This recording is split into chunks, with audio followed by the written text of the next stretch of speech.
Саламатсыздарбы. Эмесе Геошондо программасы. Коронавирус жұққандардың саны Қырғызстанда 1240-тан ашты. Алардың içindегі медиктердің үліші 26-дан 20%-ға чейін қысқарды. Дүниеде вирус жұғызғандардың саны 4 миллион 800 мыңдан жоғары. Ең көп адам АКШ-да 1,5 миллиондан ашық. Өлгендердің саны 320 мыңға жетіп қалды. Америка президенті Дональд Трамп кече күні өткен жиында гидроксихлорохин içip жатқанын білдірді. Гидроксихлорохин безгекке қаршы көптен бері қолданылады. 30 же 40 жылдан бері. Ал бөрі жатыш же артритке қаршыдағы пайдалуу жана көп жолу текшерилген. Мен азыр айтсам баарыңар таң каласыңар. Мен ошол гидроксихлорохинди 10 күндөн бери ичип жатам. Жана мына эмгиче тирүүмүн. Айрым врачтар бұл гидроксихлорохин жана ага окшош хлорохин деген дарынын пайдасынан зыяны көп деген пикирде. Элелик саламаттык сактоо уюму ВОЗ бұл эки дарынын ичкендер кандай жыйынтык болгонун аларга билдирип турууну суранган, бирок аны ичкиле деп сунуштаган эмес. Анткени алардын пайдасы далилдене элек. Ак үйдөгү кечээ күнкү жыйында президент Трамп ВОЗго ультиматумда жарыялады. Трамптың айтымында, егер бір айдың içinde оңдың бұл саламаттык сактоо уюму реформа баштабаса, АКШ аларга төлөй турган төлөмдөрүн убактылуу токтотот. ВОЗдун бюджетинин 15-20%-ын камсыздап, аны эң көп АКШ каржылайт. Былтыр уюмга Америкадан $400 миллион келип түшкөн. Мисалга, Орусия дүйнөлүк саламаттык сактоо уюмунун бюджетинин 2,5%-на жетпеген гана төлөм кылат.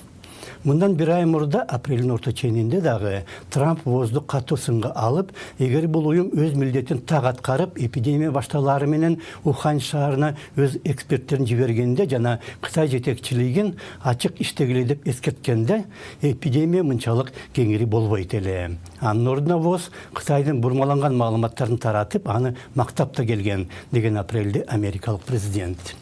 Оору Кытайдын Ухань шаарында ноябрда эле пайда болгон, бирок Пекин ал тууралуу ВОЗго 31 декабрда гана билдирген. Ага чейин болсо Кытай бийлиги эпидемияны жашыргансып, расмий маалымат айтпай келген. Маселени көтөргөн доктурлар жана башка жергиликтүү жетекчилер болсо куугунтукталган. ВОЗдун эксперттерине Уханьга келүүгө 10 февралда гана уруксат берилген. Алардын ичинде 2 америкалык да адис болгон.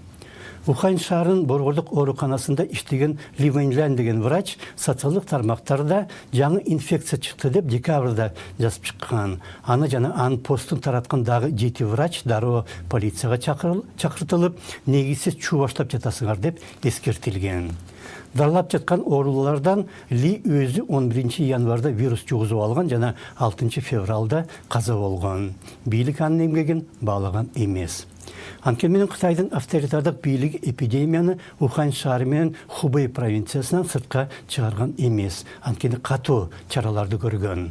Мисалга, вирус жугузуп алганын билип, бирок үйдө же башка жерде карантинде жаткандан ордуна коомдук жайларга баргандар үчүн өлүм жазасы да каралган.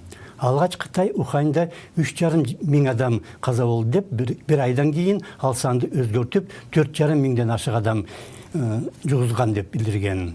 Тартип коргоо органдары жакшы иштей албаганда инфекциянын жайылышын административдик чаралар менен гана чектөө мүмкүн. Ошондуктан авторитардык бийликтин чаралары натыйжа берет.